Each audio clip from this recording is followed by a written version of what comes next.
మా ఫ్రెండ్ మ్యారేజ్కి regular gift packing కవర్తో కాకుండా డిఫరెంట్గా ప్యాక్ చేయాలి అనుకున్నాను. దానికోసం నేను వెండి కుంకుమ భరణ తీసుకున్నాను. ఇంట్లో ఎప్పుడు మ్యారేజ్ ఇన్విటేషన్ కార్డ్స్ ఉంటూనే ఉంటాయి కదా, వాటిని యూజ్ చేసి కుంకుమ భరణకి షాప్ వాళ్ళు ఇచ్చిన బాక్స్కి 4 సైడ్స్ ఇలా అంటించుకున్నాను. నేను యూజ్ చేసిన అన్ని పేపర్స్ ఆ వెడ్డింగ్ ఇన్విటేషన్ కార్డ్లో వచ్చినవే. ఒక స్టాండ్ లాగా ప్రిపేర్ చేసి దానిలో ఇలా నాకు నచ్చింది రాశాను. పసుపు కుంకుమ అక్షింతలు పేపర్లో ప్యాక్ చేసి ఇలా కుంకుమ భరణలో పెట్టేశాను. అండ్ వీటితో పాటు ఒక లెటర్ కూడా రాసి పెట్టాను.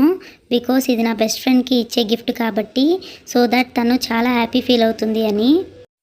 ఫైనల్లీ ఒక ఫ్లవర్ ప్రిపేర్ చేసి టాప్లో సెట్ చేసి టేప్తో క్లోజ్ చేసి ఇచ్చేసాను.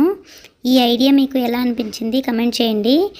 వన్ స్మాల్ రిక్వెస్ట్, ఇలా మ్యారేజ్ ఇన్విటేషన్ కార్డ్స్ రీయూజ్ చేయాలి అనుకుంటే ఆ పర్టికులర్ మ్యారేజ్ అయిపోయిన తర్వాతనే రీయూజ్ చేయండి. ఈ ఐడియా మీకు నచ్చినట్టయితే ఒక లైక్ చేయండి. ఇలాంటి మరిన్ని వీడియోస్ కోసం subscribe to our channel all in